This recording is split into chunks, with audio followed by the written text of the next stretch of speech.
Kung gusto mong matutunan kung paano huwag pamahalaan ang bansa, tanungin si Vladimir Putin.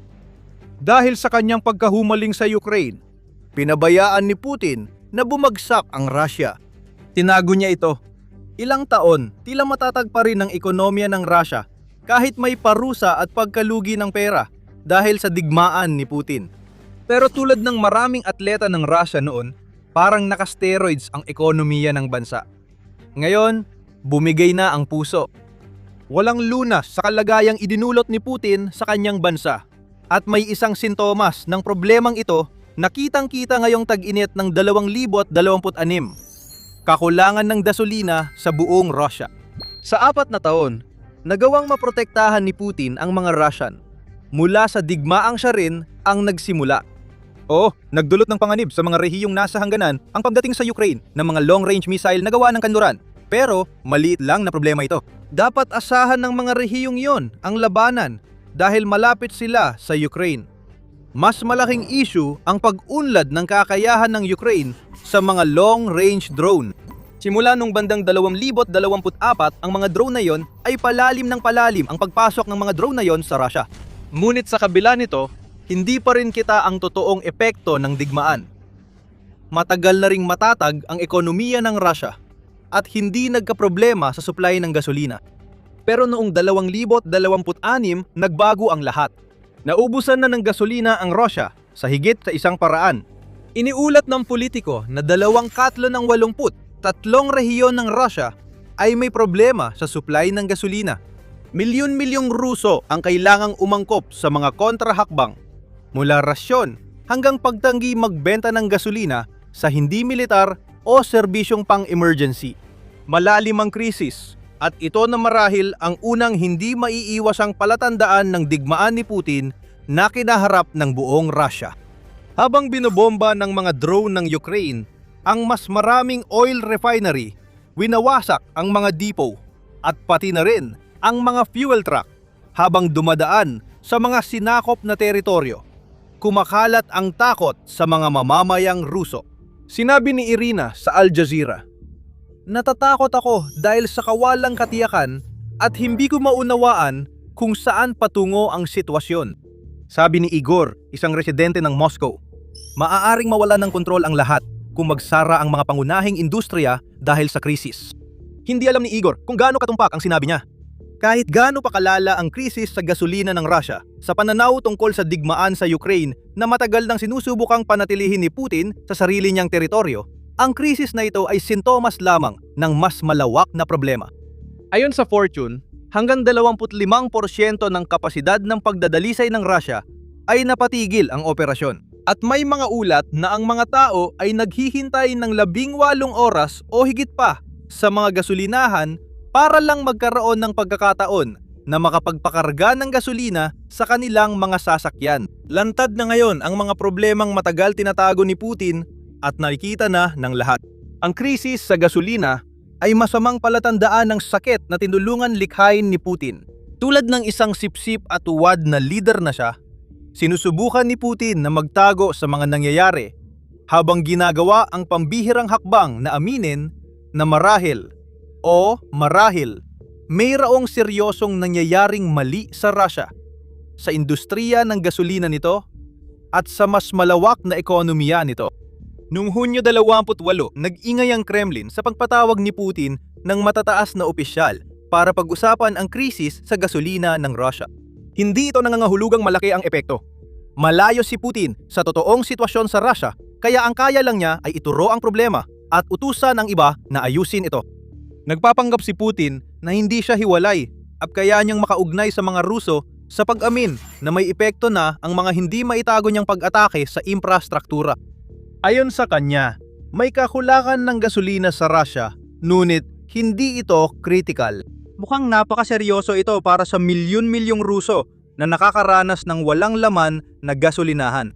Ang mga kakulangan na ito ay nagpaparalisa sa mga negosyanteng hindi mapatakbo ang kanilang mga kumpanya nang walang gasolina, at sa mga ina na may umiiyak na sanggol na hindi mapalagyan ng gasolina ang kanilang sasakyan para maihatid ang kanilang mga anak sa daycare. Dito nagsisimula maging seryoso para kay Putin. Tumaas ang presyo ng gasolina sa Rusya. Ang pagtaas ng presyo ay nakaapekto sa implasyon sa Rusya. At ayon sa Bangko Sentral ng Rusya, mas tatagal ang epekto nito kaysa dati. Itinuro ng politiko ang lahat ng ito na nagsasabing ang kasalukuyang kasunduan ng gobyerno tungkol sa pagpigil ng presyo kasama ang mga pangunahing kumpanya ng langis ay maaaring makatulong na mapanatiling mababa ang opisyal na presyo. Pero ayon sa mga kwento-kwento, tumataas ang hindi opisyal na bentahan ng gasolina sa mas mataas na patong na hindi maiwasang ipasa ng mga negosyo sa kanilang mga customer. Hindi maiwasan ang epekto nito. Kapag tumaas ang gastos ng negosyo, napapasa rin ito sa tao. Para kay Putin, ang ganitong balita ay parang nakaambang atake sa puso. Pero sa totoo lang, iyan na ang pinakaangkop na paglalarawan sa ekonomiya ng Rusya mula nang magsimula ang digmaan sa Ukraine. Ang krisis sa gasolina sa Rusya ay isang bagay na hindi na maitago ni Putin sa kanyang mga tao. Mas malaking problema ni Putin ang kaguluhang pang-ekonomiya na nabubunyag kasunod ng krisis na yon. Nabunyag si Putin na matagal nang nagpapasok ng steroids sa puso ng ekonomiya ng Rusya. Ngayon, parang sasabog na ang pusong yon. Balikan natin ang 2023 kung saan halos isang taon na ang digmaan sa Ukraine at nagsama-sama ang kanluran upang magpatupad ng mga parusa laban sa Rusya para pahinain ang kanilang ekonomiya. Pero may plano si Putin, tulad ng isang doktor na may dalang hiringgilya na puno ng pampalakas. Palalakasin niya ang ekonomiya ng Rusya sa pamamagitan ng paglipat sa isang industriyang pangdigmaan, isang hakbang na ginamit ng Moscow upang lubusang gulatin ang mga taga-masid na inakala na agad babagsak ang bansa matapos ang pananakop. At gumana ito sa loob ng ilang panahon. Ang steroid ng industriyang militar ay dumaloy sa puso ng ekonomiya ng Rusya at nagdulot ng mga pag-unlad na walang nag-akalang mangyayari. Ayon sa World Bank, ang paglago ng Gross Domestic Product o GDP ng Rusya ay 4.1% noong 2023. Noong 2024, mas mataas pa ang paglago ng GDP, 4.7%. Parang nanood ang mundo ng sprinter na nagtapos ng 100 metro sa 9 na segundo. Kaya nagtanong sila, paano ito nangyari? Bumagsak ang GDP ng Russia ng 1.4% noong 2022 nang simula ni Putin ang digmaan. Pero paano ito mabilis na lumagumuli pagkatapos ng 1 o 2 taon? Alam ni Putin ang sagot kahit tinago niya ang karayom na may steroids. Ang ipinapakitang tibay ng ekonomiya sa loob ng Russia ay isang palabas lang. Oo, maaring ipaliwanag ng paglipat sa military-industrial complex ang bahagi nito. Pero ayon sa European Leadership Network, naglalagay si Putin ng malaking pera sa sistema ng Russia. Sa pagitan ng 2022 at 2024, nagpatupad ang Russia ng mga hakbanging piskal na katumbas ng 10% ng GDP para suportahan ang military-industrial complex, itaas ang sahod, at panatilihing mataas ang pagpapautang. Panlilin lang at ilusyon lang ito. Kahit ganun, ilang taon ding nanatiling maayos ang ekonomiya ng Russia. Ipinagmamalaki ng presidente ng Russia ang mga resultang ito sa lahat ng makikinig. Ginamit ni Putin ang datos ng paglago ng 2023 at 2024 bilang tugon sa mga naniniwalang sapat na ang parusa ng kanluran at pagsisikap ng Ukraine para pabagsakin ang ekonomiya ng Russia. Habang tumataas ang GDP, tumataas din ang sahod at bumababa ang unemployment. Maayos ang kalagayan ng Russia, pero malaki ang pagkakamali ni Putin. Hindi niya itinigil ang mga steroid sa ekonomiya ng Russia. Tuloy ang suporta nito sa loob ng maraming taon. Nagsisimula ng mahirapan ang ekonomiya ng Russia kahit mukhang mas malakas ito sa katapusan ng 2025. Tibok. Tapos biglang tumigil ang tibok. Naganap ng atake sa puso at di makakabangon ang Russia habang tuloy ang digmaan ni Putin. Pero bago yan, ito ang The Military Show kung saan ibinabahagi namin ang kwento sa likod ng balita. Kung gusto mo ang napapanood, mag-subscribe at i-click ang notification button para sa iba pang talakayan tungkol sa mga problema ng Russia sa digmaan sa Ukraine. Pagsapit ng 2025, naniwala si Putin na ang nakasanayang paraan ng mga nakaraang taon ay patuloy nagagana. Ipinapasok ang karayom, nilalagyan ng pera ang military-industrial complex, tapos hinuhugot hanggang kailanganin na naman ng mas maraming pera. Hindi inakala ni Putin na hindi pwedeng tumagal habang buhay ang solusyong nakasandig sa industriya ng depensa para sa malaking hamon sa ekonomiya. Maubos ang pera, lakas paggawa, at babagsak ang GDP ng Russia. Iyan din ang nakita natin noong 2025. Ayon sa World Bank, 1% na lang ang paglago ng ekonomiya ng Russia. Lumago pa rin, pero ang bilis ng paglago ay parang malayang pagbagsak kung ikukumpara sa nakaraang 2 taon. Mas lalala pa sa 2026. Ang kasalukuyang forecast ng Ministry of Economy ng Russia ay ibinaba mula sa inaasahang 1.3% na paglago ng GDP sa simula ng taon at ngayon ay 0.4% na lang. Muli, pagbaba na naman. Kung magtutuloy ang ganitong pattern, haharap ang Russia sa resesyon sa 2027. Mula sa pagkaplato hanggang sa pagputok, wasak na ang ubod ng ekonomiya ng Rusya. Ganyan ang resulta ng artipisyal na pagpapalaki sa ekonomiya.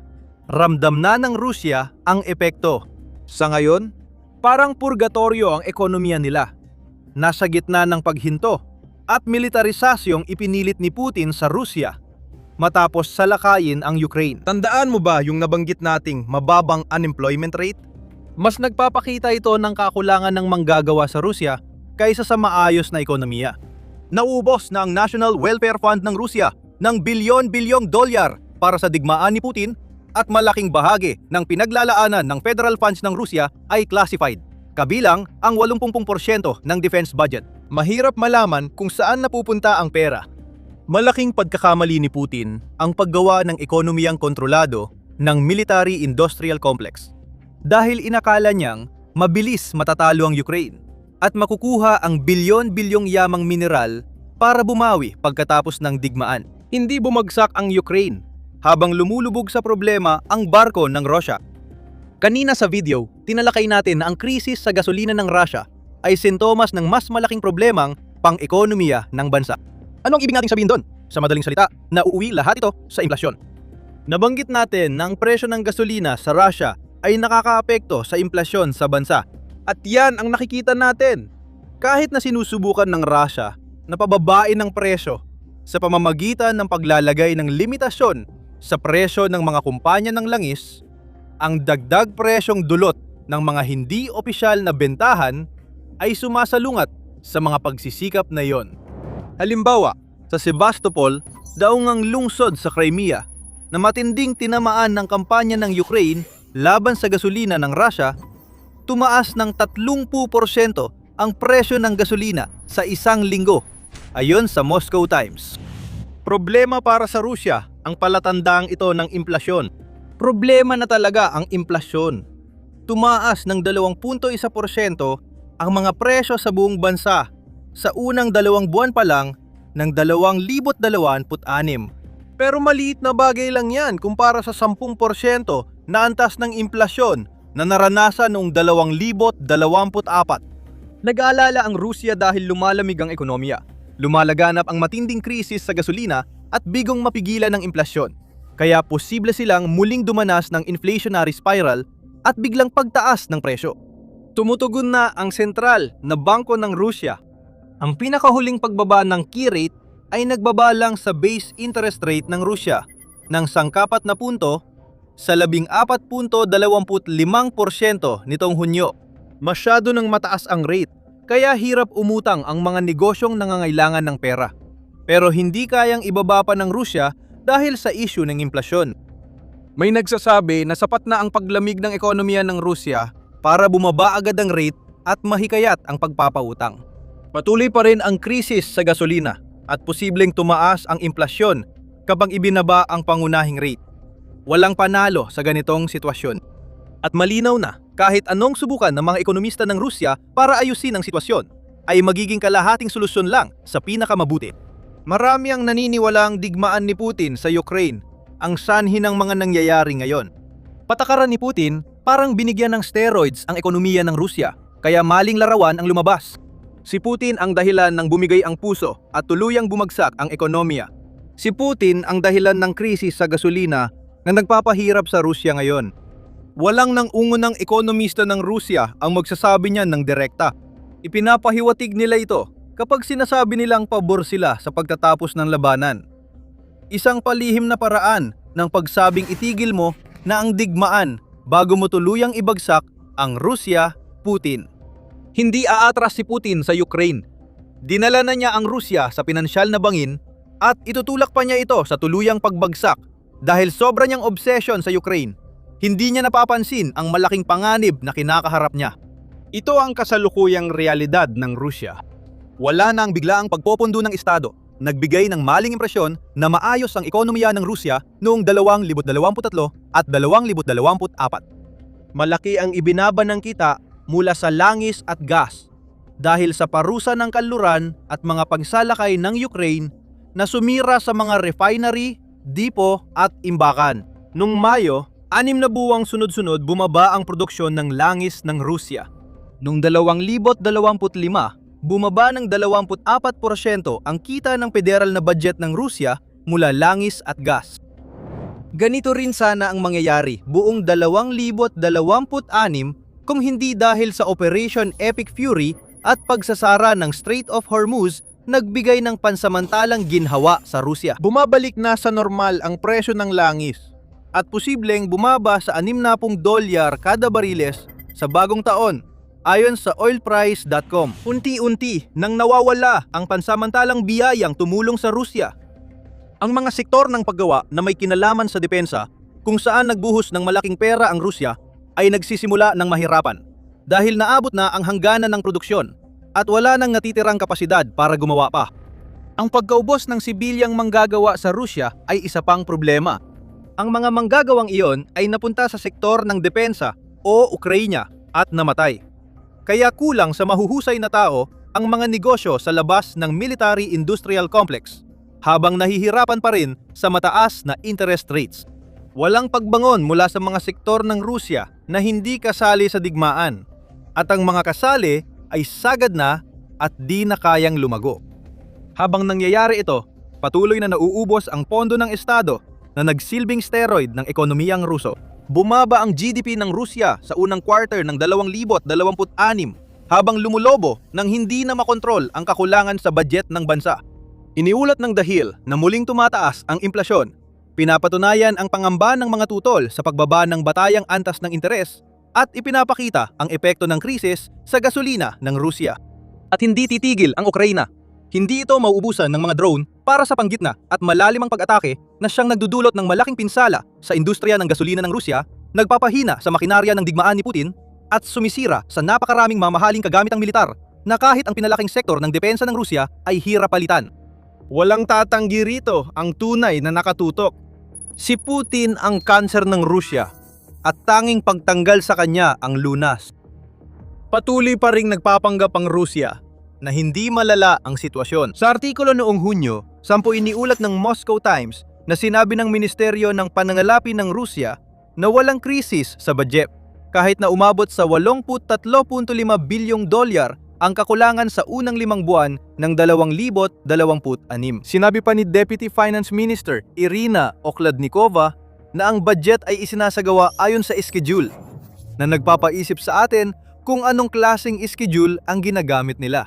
Kasama sa schedule ang paglagpas ng kakulangan sa budget ng Rusya sa target ng 60% dahil bumaba ng 30% ang kita mula sa langis at gas sa unang 5 buwan ng 2026.